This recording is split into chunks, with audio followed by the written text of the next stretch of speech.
لا حول ولا قوة إلا بالله العلي العظيم. بسم الله الرحمن الرحيم. الحمد لله الملك الحق المبين رب الشهداء والصديقين، والصلاة والسلام على حبيب إله العالمين سيد الأنبياء والمرسلين خاتم النبيين شفيع المذنبين والمخاطب بطه وياسين سيدنا ومولانا أبي القاسم محمد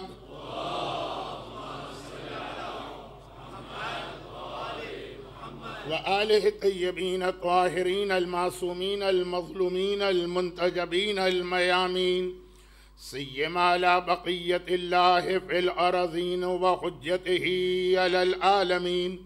اللهم عجل فرجه وقرب زمانه وكسر أنصاره وأهلك أعداءه، ولعنة الله على أعدائهم أجمعين. أما بعد، فقد قال الله عز وجل في كتابه المبين وفرقانه المتين وقرآنه المجيد: بسم الله الرحمن الرحيم.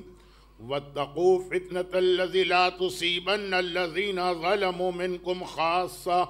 وقال: ألف لام ميم أحسب الناس أن يتركوا أن يقولوا آمنا وهم لا يفتنون.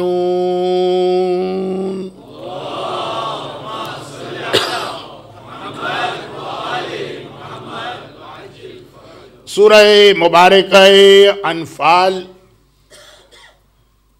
قرآن کا 8واں سورہ، اس کی ایک آیت کی تلاوت کل بھی کی گئی، آج بھی کی گئی، کیونکہ ہمارا جو ٹاپک ہے اس کا ایک لفظ موجودہ زمانہ، اس کو سمجھنے کے لیے یہ آیت اور اس کی تفسیر بہت ضروری ہے.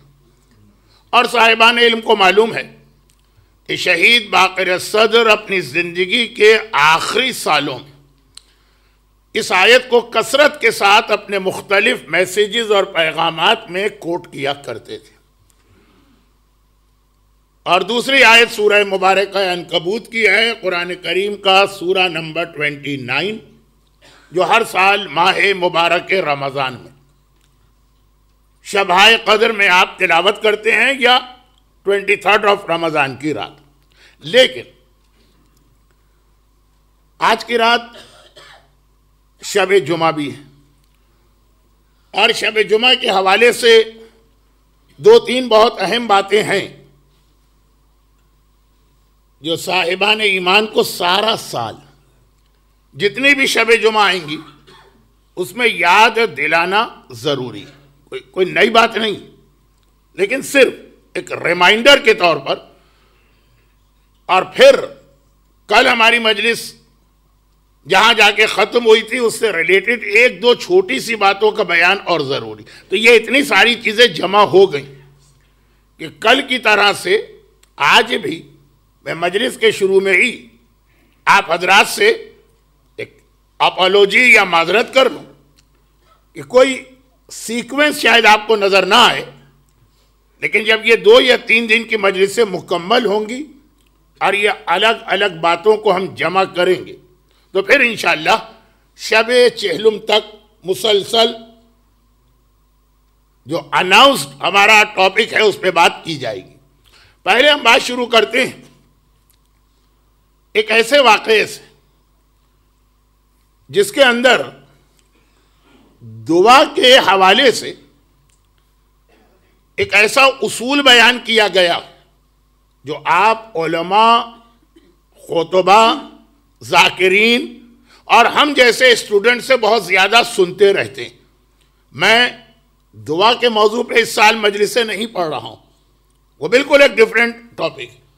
دعا کی اہمیت، دعا کی فضیلت، دعا مانگنے کا طریقہ، وہ ریزن کیا ہے جس کی وجہ سے دعا قبول نہیں ہوتی، یہ ہمارا موضوع نہیں. کیونکہ اس سبجیکٹ پہ علماء کرام آج کل بہت زیادہ مجلسیں پڑھ رہے ہیں. لیکن آج کی رات شب جمعہ دعائے کمیل سن کر آپ یہاں بیٹھیں اس اعتبار سے صرف مجلس کے شروع میں ایک چھوٹی سی بات آ رہی ہے، وہ جو ابھی آپ نے جملہ سنا کہ ریزن کیا ہے کہ اللہ ہماری دعا قبول نہیں کرتا. There is not only one reason, so many. ایک لسٹ ہے پوری ہمارے پاس کہ کن لوگوں کی دعا کو اللہ قبول نہیں کرتا، جبکہ یہ یاد رکھیے کہ اللہ ہی نے ہمیں دعا کا حکم دیا، ادعونی استجب لکم. وہی کہہ رہا ہے کہ دعا قبول کرو، وہ وعدہ بھی کر رہا. یہ روایت تو بہت مشہور ہے کہ جس میں اللہ نے کہا ہے کہ 5 چیزیں تمہاری طرف سے ہوں گی تو 5 چیزیں ہماری طرف سے ہوں گی. شکر تمہاری جانب سے ہوگا تو نعمتیں ہماری جانب سے ہوں گی. پوری حدیث تو میں نہیں پڑھتا، آپ کو معلوم ہے میرا طریقہ. تو اس کے اندر اس حدیث قدسی میں یہ ایک جملہ بھی ہے کہ دعا تمہاری جانب سے ہوگی، ایکسیپٹنس اور قبولیت ہماری جانب سے ہوگی. اور یہ وہ چیز ہے جو قرآن کی آیتوں میں کئی بار آئی کہ اللہ کا وعدہ ہے، وعدہ ہے، وعدہ. ایک عام مومن تو خیر میں نے بہت بڑا لفظ کہہ دیا، ایک عام انسان وہ بھی جب وعدہ کرتا ہے تو اپنے کمٹمنٹ کو پورا کرنے کی کوشش کرتا ہے. اور اللہ قرآن کریم میں بھی وعدہ کرنے کے باوجود پھر بھی اپنا وعدہ پورا نہ کرے، یہ کیسے ہو سکتا؟ اللہ خود جہاں اپنا انٹروڈکشن کرا رہا ہے وہاں بھی یہی کہا، امن یجیب المضطر اذا دعاہ ویکشف السوء. اپنا انٹروڈکشن ہے، دعا کرنے والا دعا کرے گا، میں ہوں اس کی دعا کا جواب دینے والا. ماہ مبارک رمضان میں بھی مسلسل دعا کے حوالے سے آپ قرآن کریم کی آیتیں سنتے رہتے کہ اللہ روزے کی آیتوں کے بالکل بیچ میں، روزے کی 2 آیتیں پہلے ہیں، 2 آیتیں بعد میں، درمیان میں دعا کی قبولیت کی بات.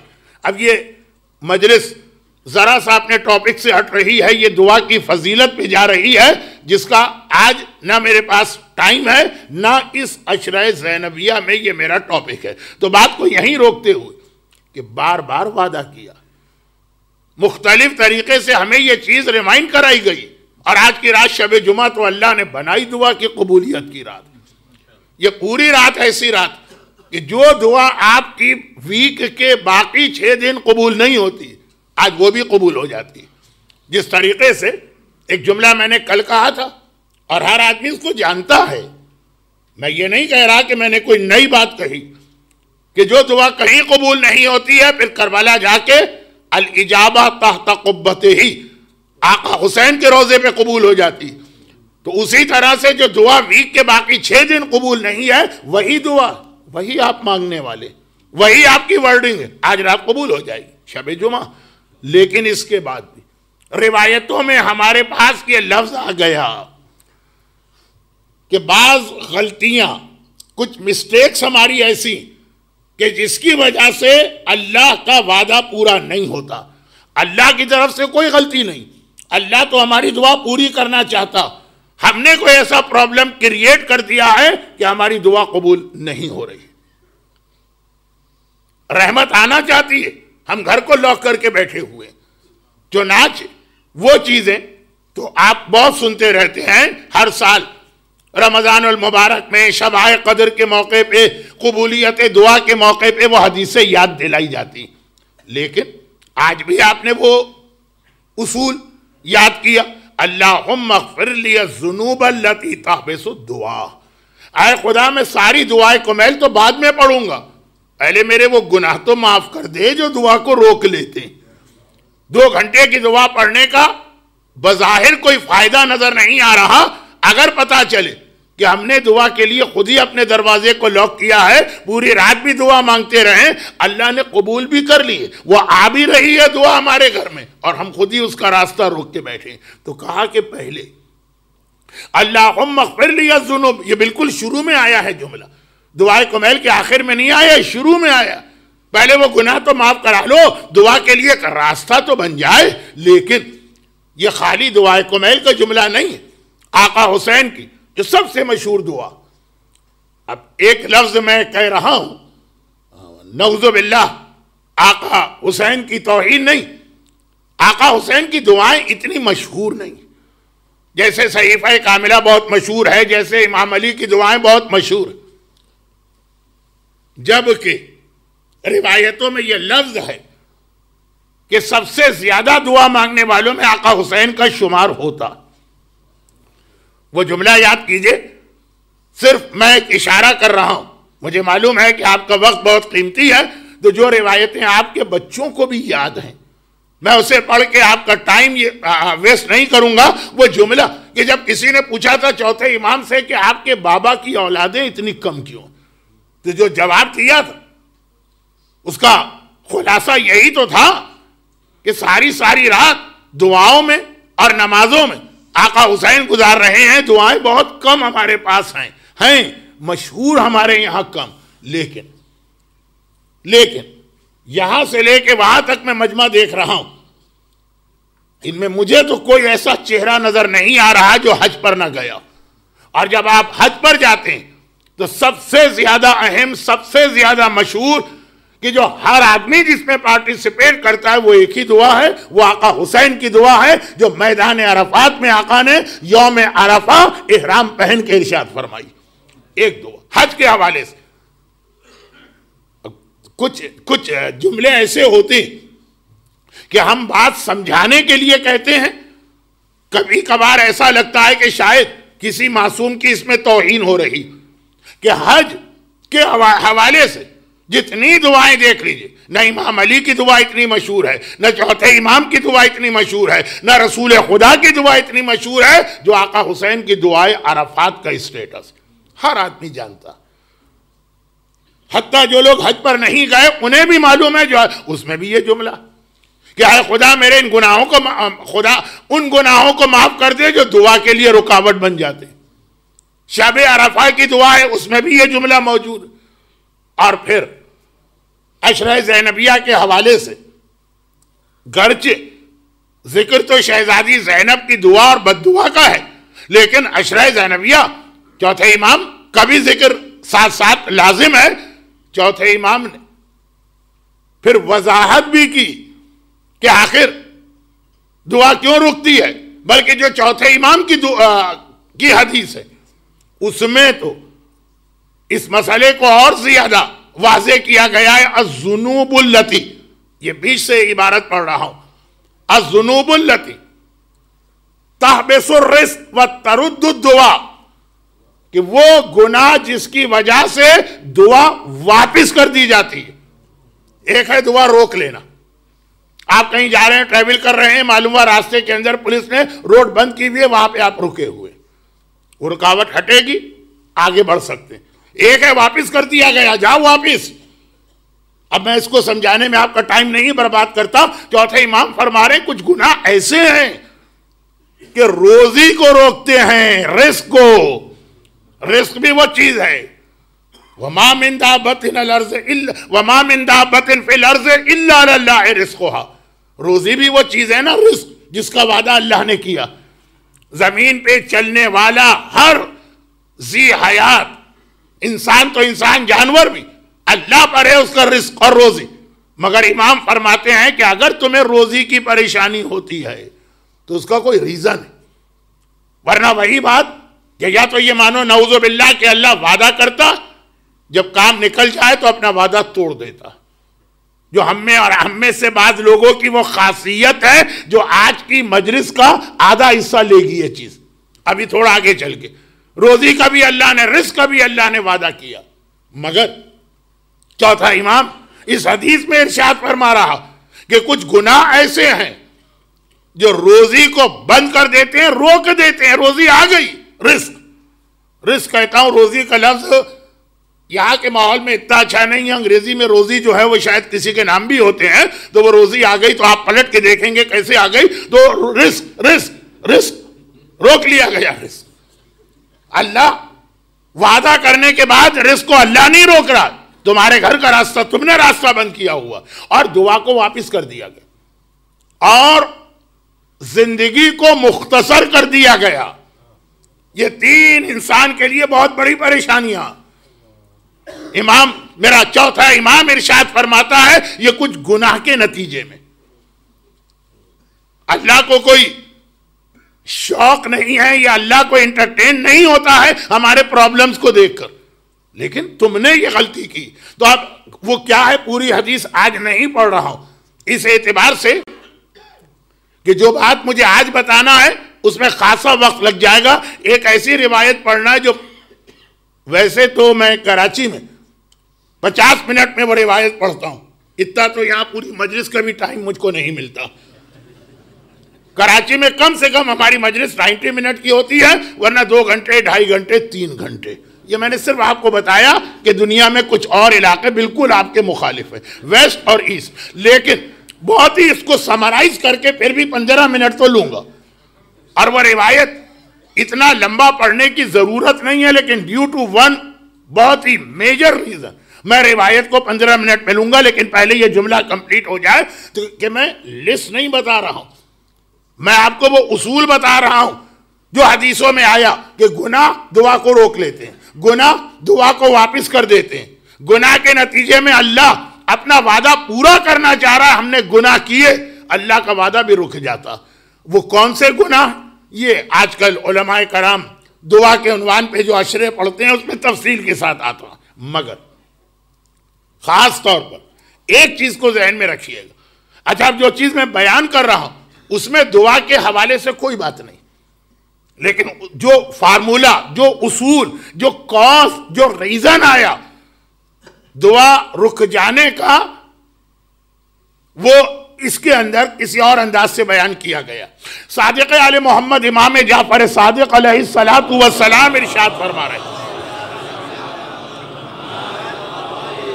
اگرچہ علامہ مجلسی نے تو ایک لفظ اس سے پہلے یہ لکھا کہ ان این اتھینٹک حدیث, لیکن اب آپ حضرات کو معلوم ہے کہ لفظ اتھینٹک حدیث کے حوالے سے یہ ہر مرجع کی اپنی ایک ریسرچ ہوتی ہے, ہر مجتہد کی اپنی ایک ریسرچ ہوتی ہے. اٹ میں پاسبل کہ ایک حدیث ایک مرجع کے پاس اتھینٹک ہو اور دوسرے مرجع کے پاس وہ حدیث اتنی اتھینٹک نہ ہو. تو علامہ مجلسی نے جس حدیث سے پہلے یہ لفظ استعمال کیا تو اس کا مطلب یہ نہیں ہے کہ یہ حدیث انڈسپیوٹڈ ہے, متواتر نہیں ہے, صرف اتنا کہا کہ حدیث صحیح میں آیا. مگر میں یہ نہیں کہہ رہا ہوں کہ یہ حدیث غلط ہے, اگر غلط ہے تو میں کیوں پڑھ رہا ہوں. میں صرف یہ بتانا چاہ رہا ہوں کہ آج کل مرجعیت انڈر اٹیک جو آ گئی,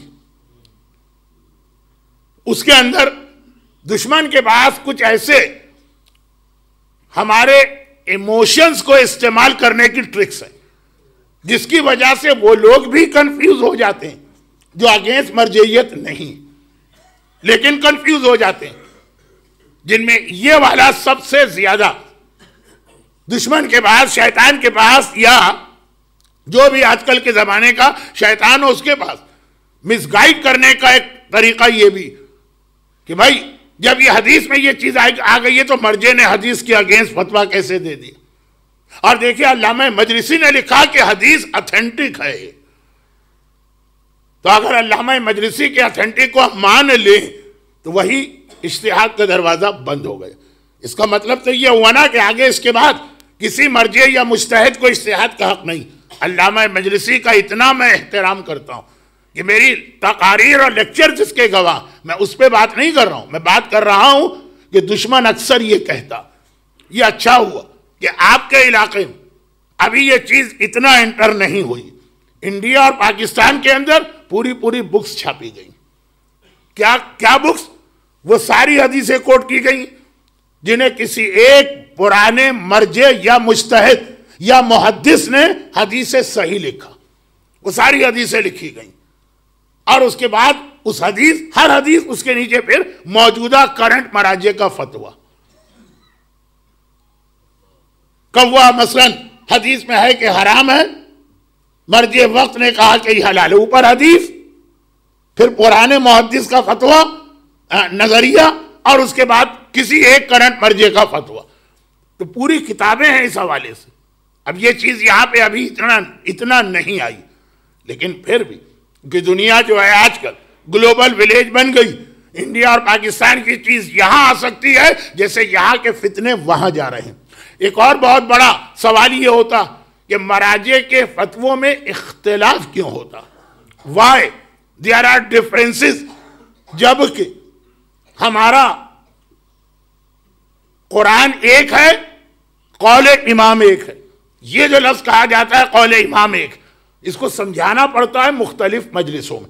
ہمارا یہ آج کا سبجیکٹ نہیں، بلکہ اس عشرہ زینبیہ ہی کا یہ سبجیکٹ نہیں، لیکن جہاں موقع ملتا ہے ایک آدھ جملے میں اس کی وضاحت کر دیتا ہوں. اور چنانچہ یہاں پہ ایک بہت عجیب جملہ کہہ دوں جس پہ پورے 1 گھنٹے کا لیکچر ہونا چاہیے، لیکن آج نہیں ہوگا. اور شاید عشرہ زینبیہ میں ممکن نہ ہو، کوئی Q&A سیشن ہو جائے تو اس میں شاید یہ بات آ جائے. اور وہ یہ کہ بعض اوقات لوگ ہم سے ایک سوال کرتے ہیں. اب ہم تو ایک اسٹوڈنٹ، لیکن انہی علماء اور مراجع اور مجتہدین کی جوتیاں سیدھی کر کے جو 2-4 باتیں سیکھی ہیں اور آپ تک اس کو کنوے کرتے ہیں. دیکھ، سوال یہ کرتے ہیں کہ عام مسلمانوں کے پاس حدیث کی ایسی کتابیں ہیں جن کی ہر حدیث صحیح، تو ایک کامن مین کے لیے، ایک لے مین کے لیے، ایک عام آدمی کے لیے کوئی پرابلم ہی نہیں. پتا ہے کہ یہ کتاب کی ہر حدیث صحیح ہے، اس نے کتاب اٹھائی، حدیث دیکھی، عمل کر ڈالا. ہمارے یہاں ایسی کون سی کتاب جس کی ہر حدیث بالکل صحیح؟ تو اب اس دلیل کا صغرا کبرا دونوں غلط ہیں، لیکن میں صغرا کبرا میں آپ کو نہیں الجھاؤں گا. پھر آپ کے ذہن اپنے خاندان کی مختلف عورتوں کی جانب جائیں گے، مولانا ان کا ذکر ممبر پہ کیوں کر رہے ہیں. تو اس لیے میں سیدھی سادھی چھوٹی سی بات کروں. پہلی بات تو یہ کہ جو یہ کہتے ہیں کہ ہر حدیث ان کی کتاب کی صحیح، اس کے بعد دیکھ لیجئے کہ کتنی ایسی حدیثیں ہیں جس کو جب کبھی ایسا ان کا مشکل کا ٹائم آتا کہتے ہیں نہیں اس کتاب کی یہ حدیث غلط. آپ دشمنان اہل بیت کی دشمنی کا اندازہ اس جملے سے کریں کہ یہاں تک یہ جملہ انڈیا اور پاکستان میں کہا جاتا ہے کہ بھئی وہ صحیح بخاری کی ہر حدیث صحیح ہے، مگر شیعوں نے اس کے اندر کچھ حدیثیں بعد میں ایڈ کر دی ہیں. اب وہ صرف اس لیے فیس سیونگ کے لیے کہ اس کی تو ہر حدیث صحیح، تو یہ کیا اس میں حدیث آ گئی کہ شہزادی کونین اتنا ناراض رہیں کہ سلام کا جواب بھی نہ دیا، اور مرتے دم تک کہ ایسا بھی نہیں ہے کہ بات کے اندر مسئلہ حل ہو گیا ہو. تو اب تو پہلی بات تو یہ بات بھی غلط. اور دوسری بات یہ کہ دو میں سے کوئی ایک چیز آپ کو ایکسپٹ کرنا ہوگی. دونوں چیزیں ایک ساتھ آپ کو نہیں مل سکتی. یا تو اجتہاد کا دروازہ بند کرنا ہوگا. آج غیر بھی تڑپ رہے ہیں کہ جس دروازے کو وہ 1000 سال پہلے بند کر گئے تھے کیسے اس کو کھولا جائے. دروازہ کھولنا چاہتے ہیں اجتہاد کا، مگر پھر وہ 1000 سال کے اپنے علماء کی مذمت کرنا پڑے گی اور ان کو کنڈیم کرنا ہوگا کہ آج اگر اجتہاد کا دروازہ کھول رہے تو بند کیوں کیا تھا پہلے.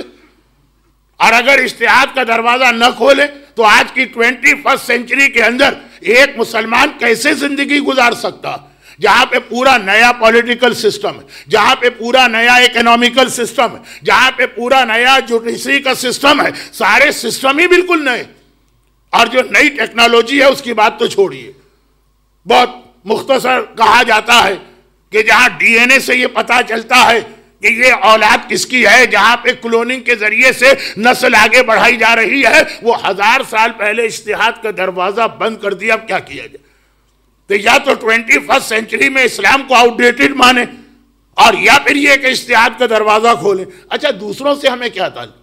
ہمارا سوال یہ ہے کہ جو ہمیں اللہ نے ایک نعمت دی ہے اور اجتہاد کا دروازہ ہمارے یہاں آلریڈی کھلا ہوا ہے، ہم اسے بند کیوں کرنا چاہ رہے ہیں؟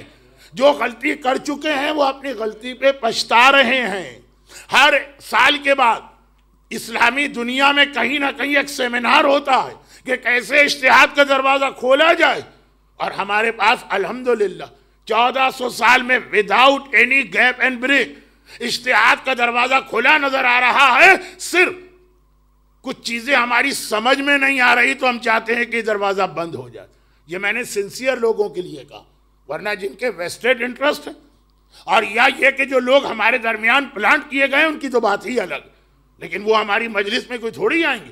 ہماری مجلس میں سب ریلیجس لوگ، پوائس لوگ، سنسیئر لوگ جو واقعاً دین خدا پر اس طرح سے عمل کرنا چاہتے جیسے معصومین نے بتایا، لیکن ان کی سمجھ میں یہ بات نہیں آ رہی. تو اب ہماری سمجھ میں نہیں آ رہی، ہم نے کہا اجتہاد کا دروازہ ہی بند کر دو.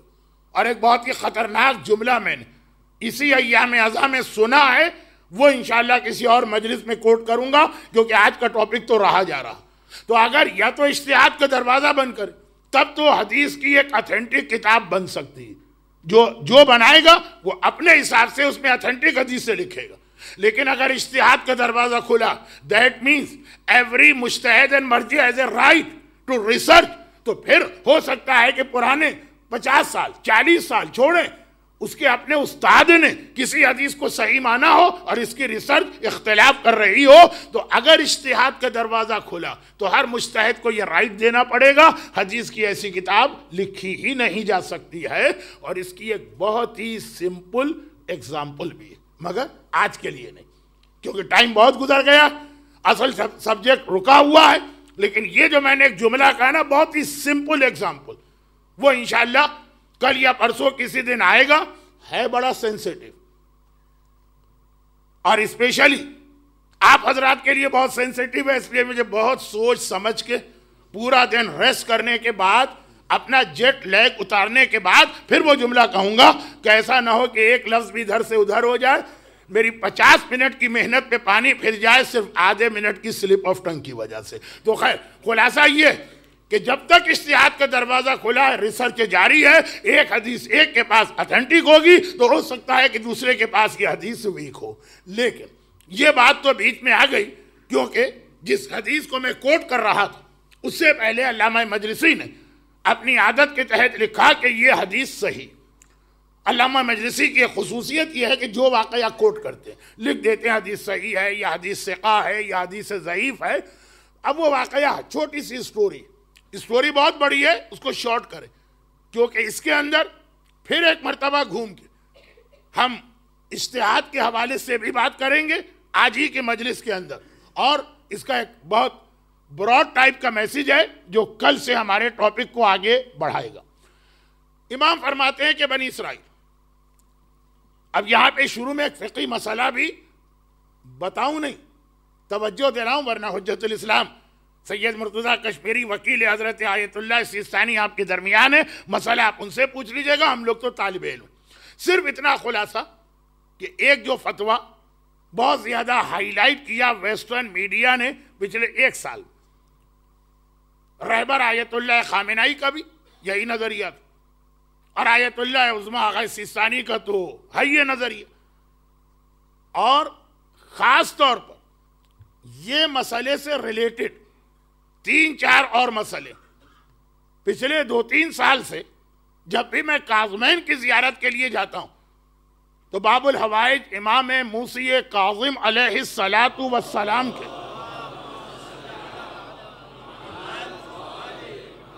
روضے کی جو مین گیٹ ہے ان میں سے ایک گیٹ کے باہر بہت بڑے ایک بورڈ کے اوپر یہ مسئلے فتوے آیت اللہ کی مہر اور دستخط کے ساتھ عربی اور انگلش میں لکھے نظر آتے ہیں. اب یہ 2-3 مسئلے ہیں، 6 مہینے پہلے ایک اور مسئلہ تھا، 1 سال پہلے دوسرا مسئلہ تھا کاظمین میں 7ویں امام کے روضے کے مین گیٹ کے سامنے. اور وجہ کیا ہے یہ اس وقت بتانے کا موقع نہیں. جیسے بڑی تعداد میں لوگ کربلا معلیٰ کی زیارت کی تیاری کر رہے ہیں، کچھ لوگ کل فرائیڈے کو جا رہے ہیں، کچھ سیٹرڈے کو جا رہے ہیں، اب جاتے رہیں گے چھوٹے چھوٹے گروپس. آیت اللہ العظمیٰ آغا سیستانی نے ان زائرین کے لیے ایک میسج دیا جو ویب سائٹ پہ آپ کو ان کی اپنی ویب سائٹ پر عربی میں، فارسی میں، اردو میں، انگلش میں، ہر زبان میں ملے گا. اب وہ میسج تو ویسے ہی ہر آدمی کو پڑھنا ہے، لیکن اس کا وہ پیراگراف جس کا تعلق عورتوں کے حجاب سے، اور وہ جو جملے آپ پڑھیں گے تو تھوڑا سا آپ کو اندازہ ہو جائے گا کہ زیارت پر جانے والی وہ خواتین جن کی ایک بڑی تعداد کا تعلق ویسٹرن ورلڈ سے، جاتی بڑی خلوص کے ساتھ، لیکن زیارت پر جانے کے بعد بھی ان کا کیا ایٹیٹیوڈ، کہ باقاعدہ ایک پورا پیراگراف. کچھ ریسرچ آپ بھی کریں، کچھ محنت آپ بھی کریں، جا کے یہ میسج پڑھ لیجئے جو ویسے بھی ای میل کے ذریعے یا فیس بک کے ذریعے ہمارے بچوں تک تو پہنچ گیا. لیکن مسئلہ بچے نہیں ہے، کیونکہ ہماری مجلس میں تو بچے آتے ہی نہیں. بلکہ لگتا ہے کہ انگلینڈ میں بچے پیدا ہونا ہی بند ہو گئے. تو جو ہمارے پاس آتے ہیں ان کے لیے میں بات کر رہا ہوں حجاب کے حوالے سے. یہ ہے کربلا کی پیدل زیارت کرنے والوں کے لیے اور تمام زائرین کے لیے حضرت آیت اللہ کی خصوصی نصیحت اور میسج. لیکن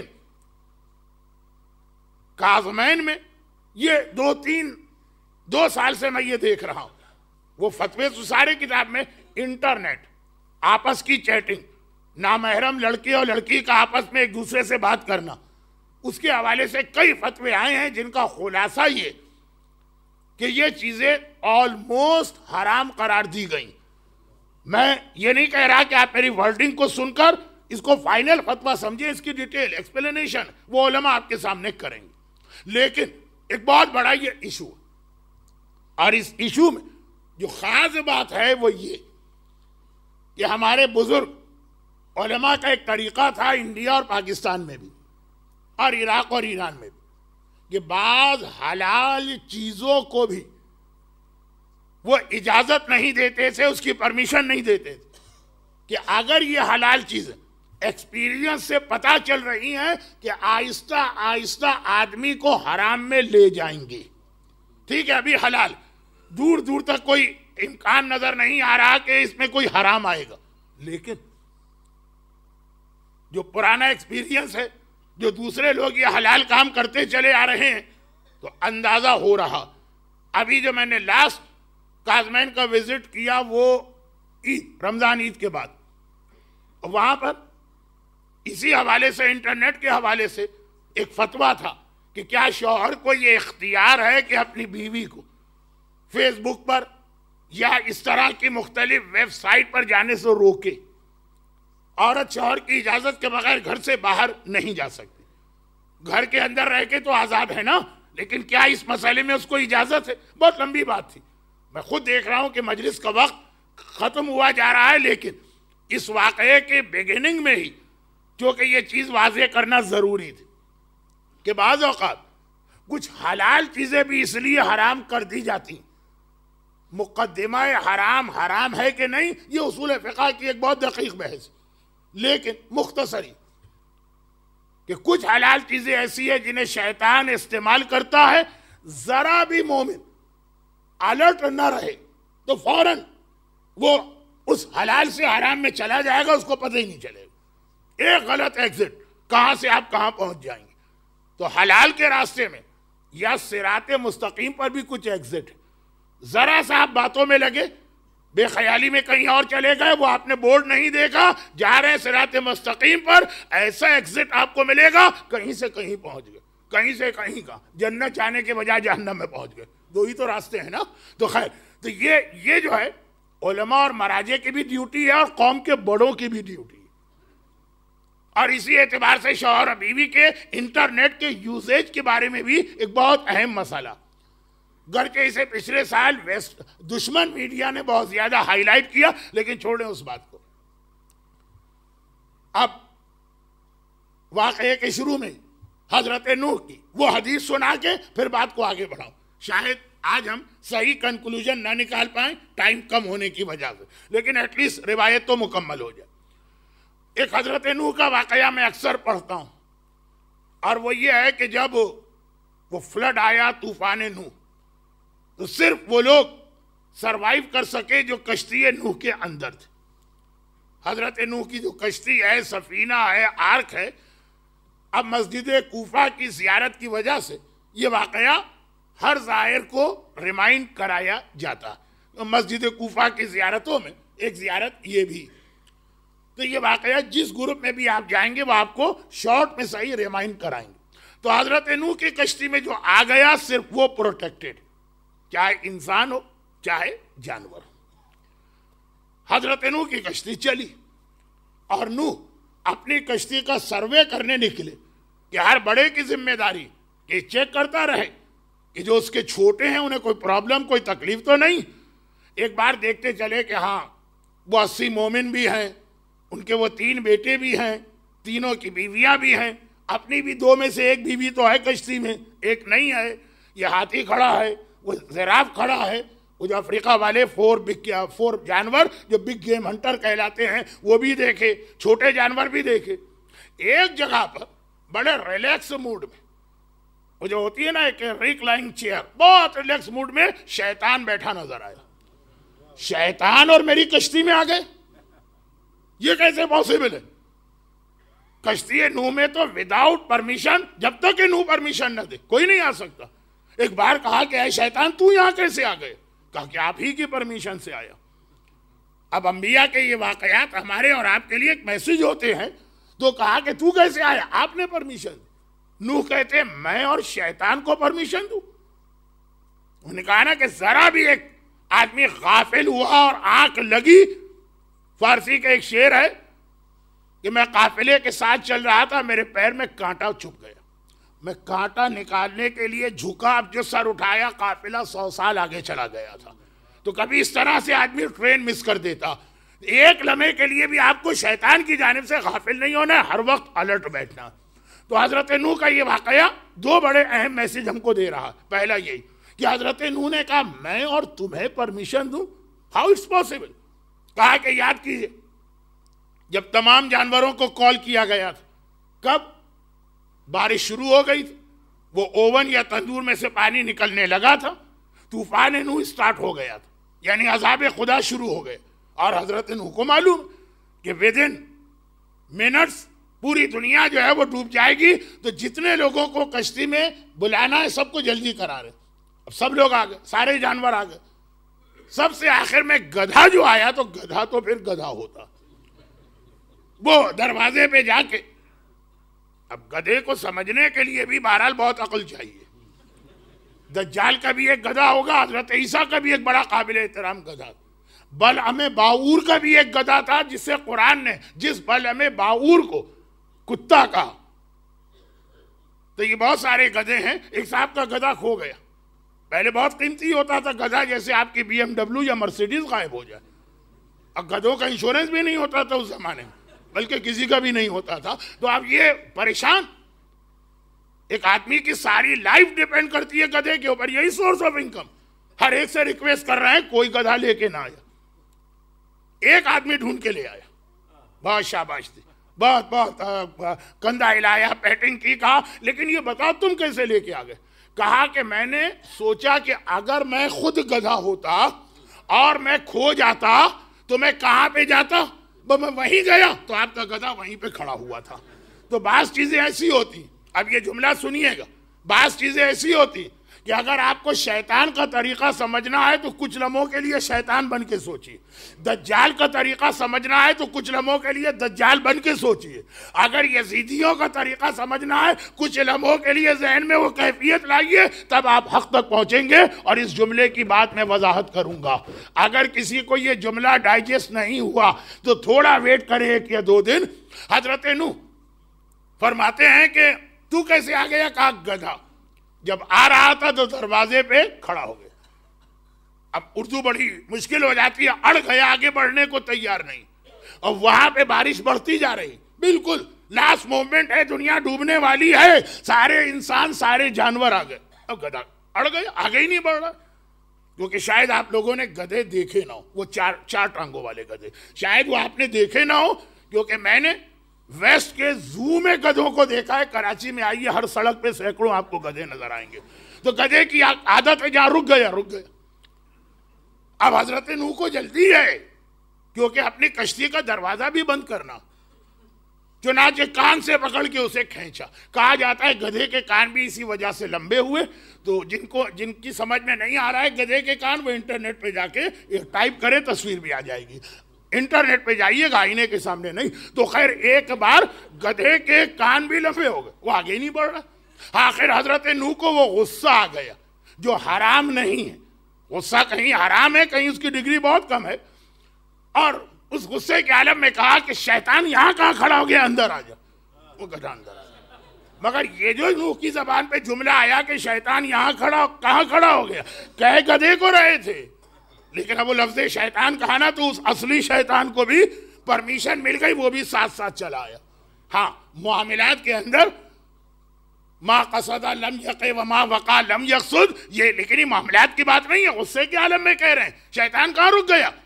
تو شیطان بھی ساتھ میں آ گیا، کہا کہ یا نبی اللہ، آپ کی اجازت سے آیا اور آپ کا احسان مانتا ہوں۔ بھائی میں نے کیا احسان کیا تم پر؟ اب ذرا سوچیے، سب سے زیادہ اس دنیا میں بزی انسان کا نام شیطان۔ جب اسے وہ آدم کے اولاد کے پیچھے پڑا، اس کو کوئی لیو ملتی، کوئی سک لیو، کبھی ہالیڈے پہ جاتا ہے، کبھی ویکینڈ اس کے لیے کوئی آتا ہے، ویکینڈ پہ تو اس کو ڈبل کام کرنا پڑتا ہے۔ اب دیکھیں کہ شیطان کتنا بزی ہے۔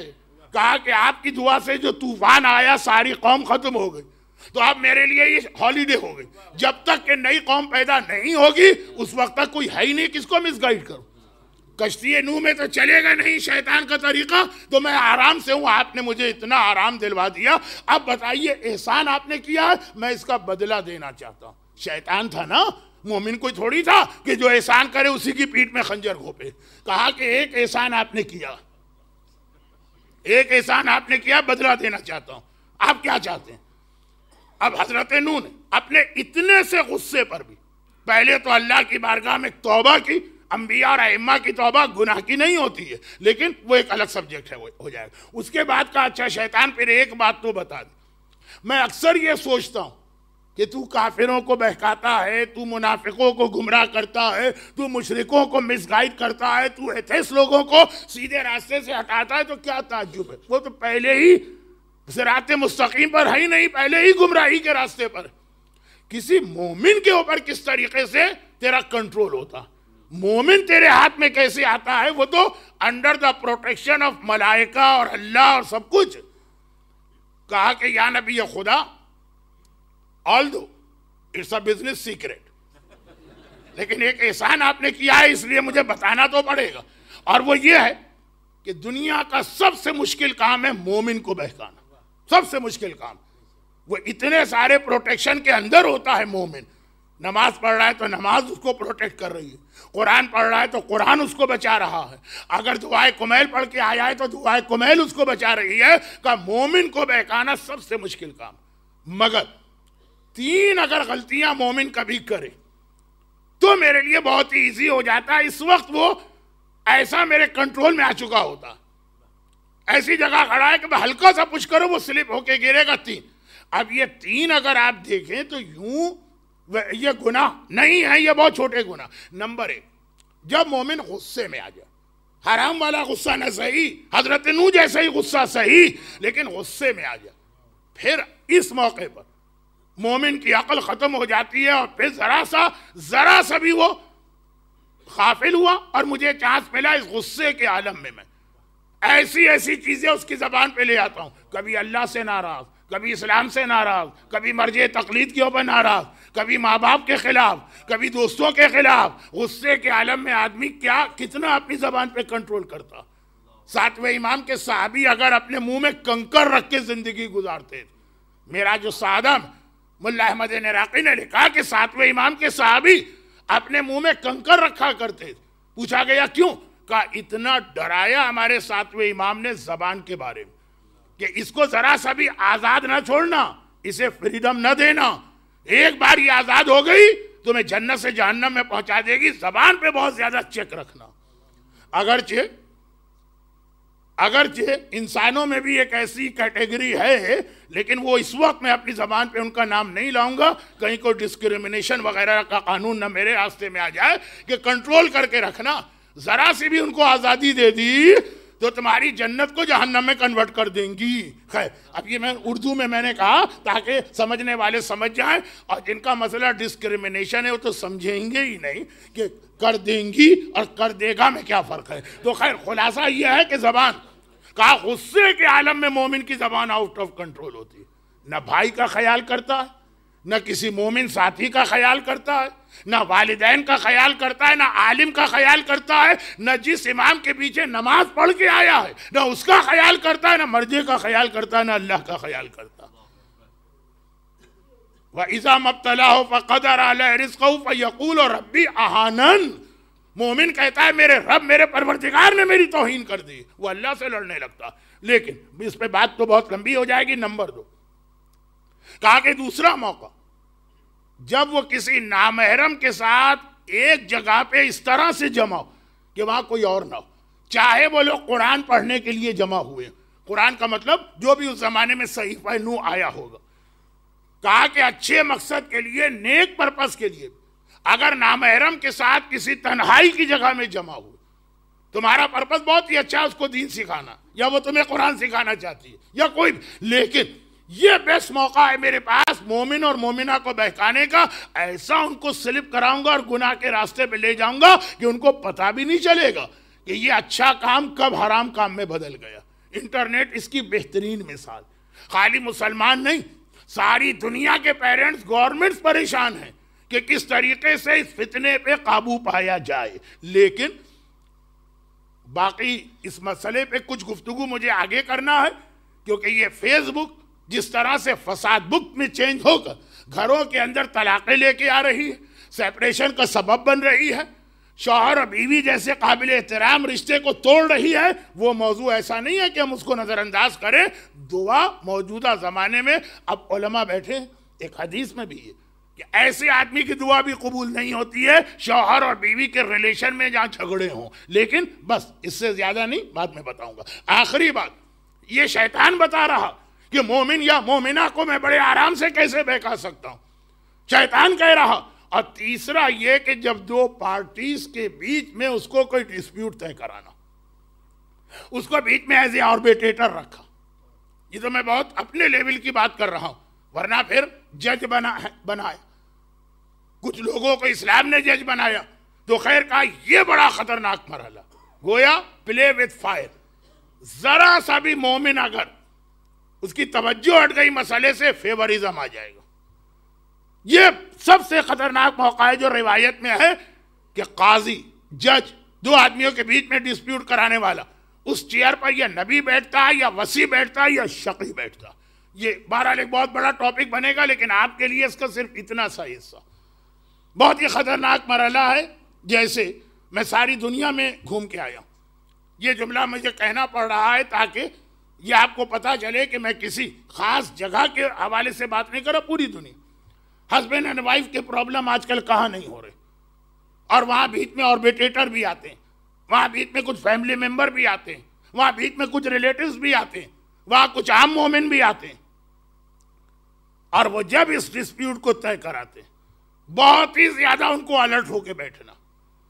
ذرا سا بھی اگر فیوریزم آ گیا، شیطان کہتا بس میرا سارا مسئلہ حل ہو گیا، یہ مومن تو پھر لائک بال میرے ہاتھ میں ہوتا، گیند آپ کے ہاتھ میں، جس طرح چاہے اچھالے، جہاں چاہے پھینکے، آپ کی مرضی چلے گی، گیند کی مرضی نہیں چلے گی۔ تو یہ تین موقع ہیں۔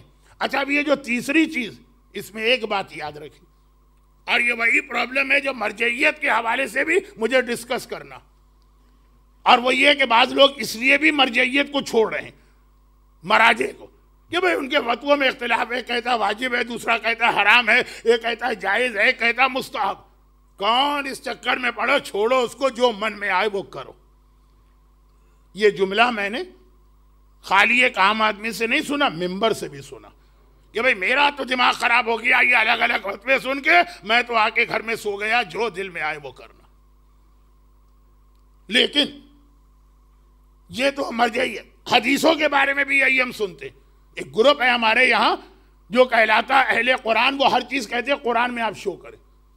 داڑھی انہوں نے آج تک اس لیے نہیں رکھی کہ ان کو داڑھی قرآن میں کہیں نظر نہیں آ رہی، یعنی اتنے سنسیئر بات کرتے ہیں کہ قرآن میں اگر ان کو داڑھی نظر آ جائے، ابھی اسی منٹ اسی سیکنڈ وہ داڑھی رکھ لیں گے، اتنے جلدی تو داڑھی گرو بھی نہیں ہوتی، تو بازار سے خرید کے لے آئیں گے۔ لیکن یہ ہے کہ داڑھی رکھ رہا ہے، بس قرآن میں کہیں ان کو دکھا دیجیے۔ خمس، آج تک کنفیوز ہے کہ خمس کی تو کوئی آیت ہی قرآن میں نہیں آئی۔ ایک آیت اگر ہم نے اس سورہ انفال کی بتائی، جس کی ایک آیت سے مجلس شروع کی تھی، تو کہا کہ یہ تو مال غنیمت کے بارے میں، اس میں یہ ہماری سیلری اور بزنس کہاں سے آ گیا؟ تو آپ دیکھیے یہ گروپ، ہم نے کہا کہ باتیں کرنے کا فائدہ کیا، ہر آدمی جانتا، ہم نے کہا دیکھیے حدیث ہے، کہا دیکھیے حدیث صحیح بھی ہے غلط بھی ہے، اتنا کنفیوژن ہے حدیثوں کی وجہ سے ہم اس چکر میں نہیں پڑتے۔ یعنی رزلٹ کیا نکالا کہ غلط حدیثوں کی وجہ سے صحیح حدیثیں بھی چھوڑ دی۔ یہی تو رزلٹ نکلا نا، کہ جب آپ نے کہا کہ ہمیں نہیں چاہیے حدیثیں، صحیح بھی ہیں غلط بھی ہیں، تو جس دشمن نے غلط حدیثیں بنائی تھی وہ اپنے مشن میں کامیاب ہو گیا نا. وہ غلط حدیثیں اسی لیے تو بنا رہا تھا کہ لوگ صحیح حدیثوں کو چھوڑ دیں. وہ چھوڑ دی, کہا کہ بھئی ہم سے یہ اتنا کنفیوژن برداشت نہیں ہوتا, ہمارے تو سر میں درد ہو رہا. چلے جائیے کسی فارمیسی میں ایک پین کلر لا کے کھائیے, پھر صحیح حدیثیں قبول کیجیے. یہ کوئی سلوشن نہیں ہے کہ اتنے سارے صحیح غلط حدیثیں ہیں ہم معصومین کو بھی چھوڑ دیں. یہ معصومین کو چھوڑنا ہوا. اسی میں یہ ایک بات ہے ابھی ہمارے اور آپ کے لیول کی. وہ کیا؟ اچھا مولانا, یہ دو آدمیوں میں ڈسپیوٹ طے کرانا اتنا خطرناک مرحلہ, ہسبینڈ وائف, بزنس پارٹنر, جہاں بھی میں دنیا میں جاتا ہوں یہ دو جھگڑے تو ضرور آتے ہیں. ایک تو ہسبینڈ اینڈ وائف کے جھگڑے, اور ایک یہ ہے کہ بزنس کیا تھا شیئرنگ میں, اب دونوں پارٹنر میں جھگڑا چل رہا. اور میں کہتا بھی ہوں کہ یہ سارے مسائل لوکل علماء سے طے کرانا ہے, کیونکہ اس میں ایک میٹنگ سے بات نہیں طے ہوگی. آپ آئے, آپ نے اپنا ورژن بتایا, آپ جب تک کہ سامنے والے کو نہیں سنیں اور پھر جو وہ کہے گا تو آپ سے اس کا جواب مانگیں گے, تو کیا آپ سمجھتے ہیں کہ 10 دن کوئی مجلس پڑھنے آیا اس کے پاس اتنا ٹائم ہے؟ کیونکہ ایک کیس کوئی تھوڑی ہے, یہ اپنے مقامی علماء کا وجود اسی لیے رحمت قرار دیا گیا.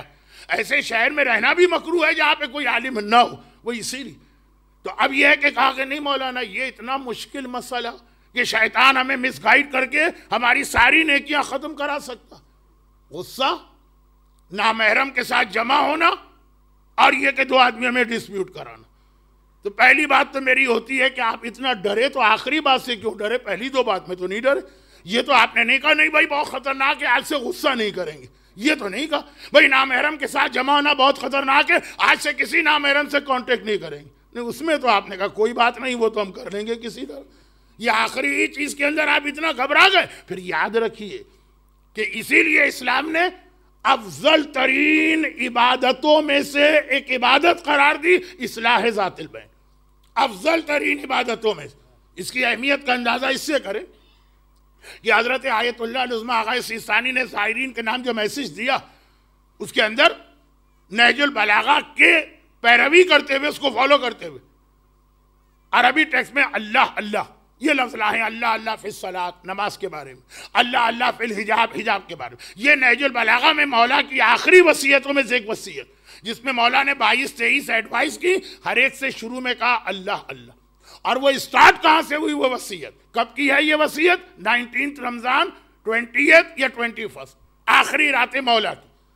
حسن و حسین کو بلاتے ہیں, آخری وصیت نامہ لکھواتے ہیں, اوصیکما بتقوی اللہ, میں تم دونوں کو وصیت کرتا ہوں اللہ سے ڈرتے رہنا. وَإِصْلَاحِ ذَاتِ الْبَيْنِ فَإِنِّي قَدْ سَمِعْتُ جَدَّكُمَا رسول اللہ.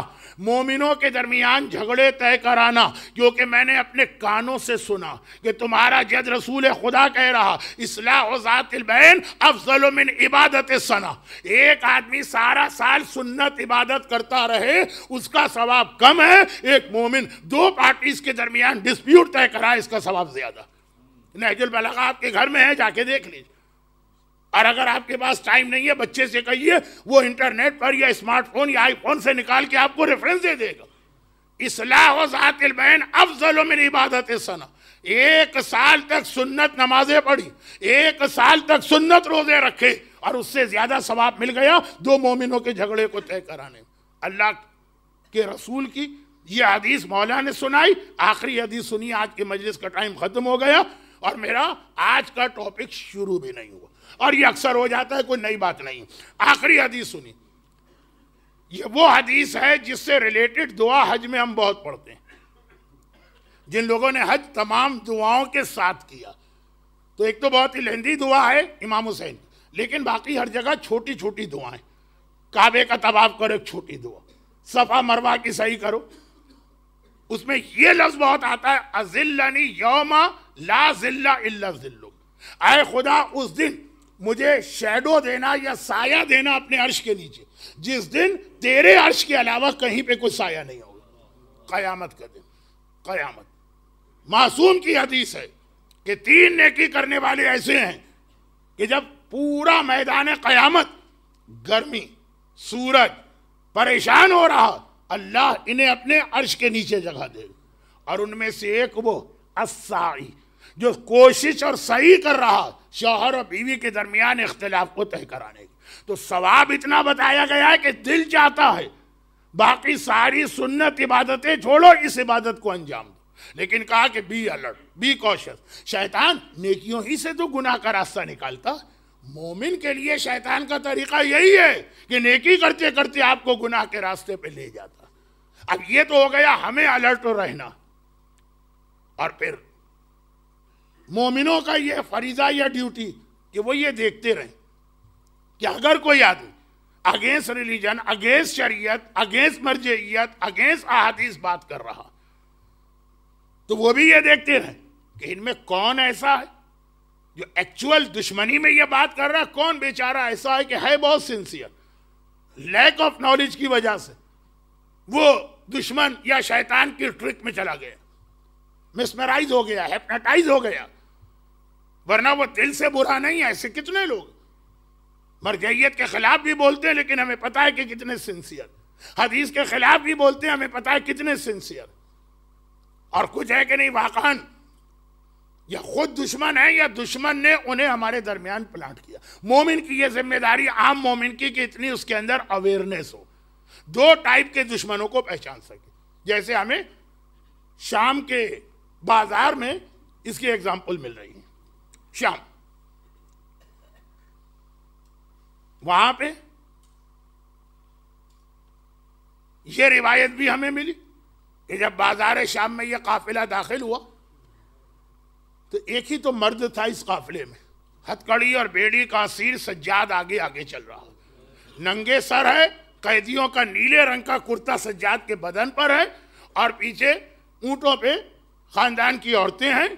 ایک بہت فوائس چہرے والا بوڑھا آدمی آ گیا، سمجھ لیے کہ ماتھے پہ سجدے کا نشان، چہرے پہ نور، اور قریب آ کے کہتا ہے کہ اللہ کا شکر ہے کہ اللہ نے تیرے خاندان کو ایسی ذلت عطا کی ہے اور قیدی بنا کے لائے گئے اور ہم مسلمانوں کو وکٹری دی۔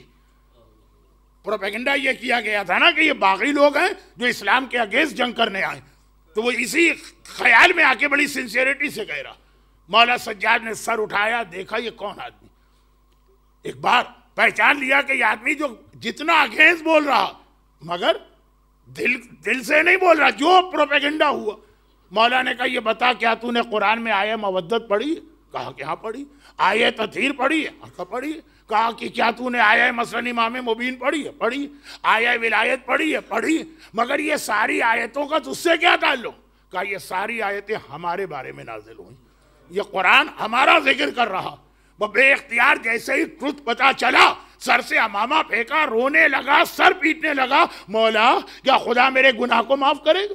دیکھیے جملہ اس کا جو تھا کہ اللہ نے تم لوگوں کو ذلیل کیا، سجاد کا جواب اس کو کچھ اور تھا۔ اور یہی جملہ جب یزید نے اپنے دربار میں کہا تو آقا سجاد کا انداز بالکل الگ تھا۔